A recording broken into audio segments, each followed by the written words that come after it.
The word gospel is very specific in its content, but also the word evangelion itself has a very specific and important meaning.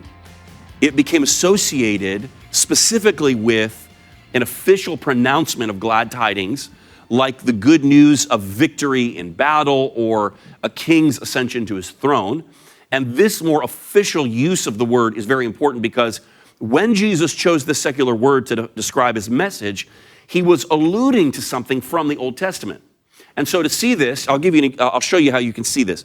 If we look at the book of Luke chapter 4, verse 18, this is where Jesus stands up in Nazareth in the synagogue and he reads from the scroll of Isaiah. And listen to this. So Jesus reads, "The Spirit of the Lord is upon me because he hath anointed me to preach the gospel to the poor." Now, that word, preach the gospel, the word gospel there is the Greek word evangelion, okay? It's translated gospel in English, but remember, he's quoting Isaiah, which is in the Old Testament. So let's go and see what word Isaiah is using that is being translated into evangelion in Greek. This will help us get an understanding for what Jesus is trying to convey here. So we find that original passage in Isaiah chapter 61, verse 1.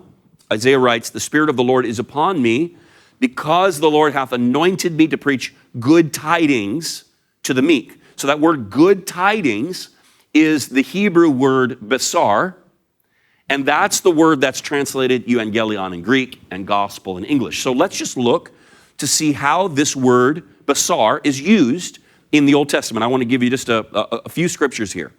In the book of 1 Samuel, chapter 31, after the Philistines had defeated the Israelites in battle, they found King Saul, his 3 sons, they found them dead.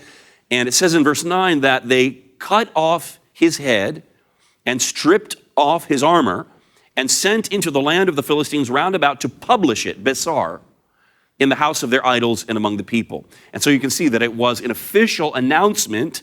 The good news was victory in battle. They had defeated the Israelites. Of course, it wasn't good news to Israel, but it was good news to the Philistines. Psalms 68, verse 11. "The Lord gave the word, great was the company of those that published it," besar. So here you see that it's used as an official decree from God himself that is being proclaimed by a great company of people.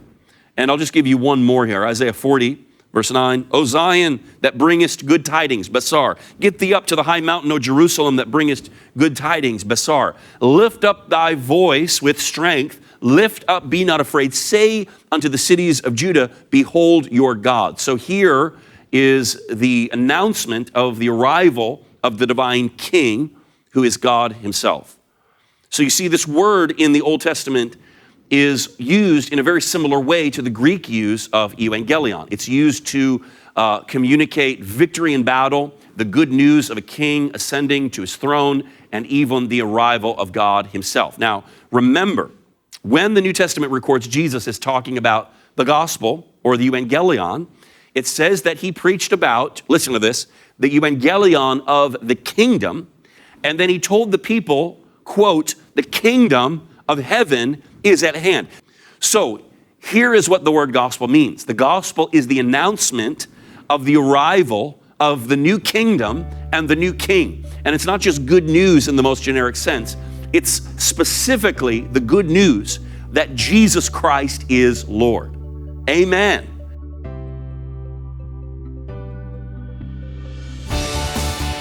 We invite you to join the Global Evangelist Alliance by visiting joingea.org. There you will find resources like the Evangelism Masterclass to help you boldly share your faith.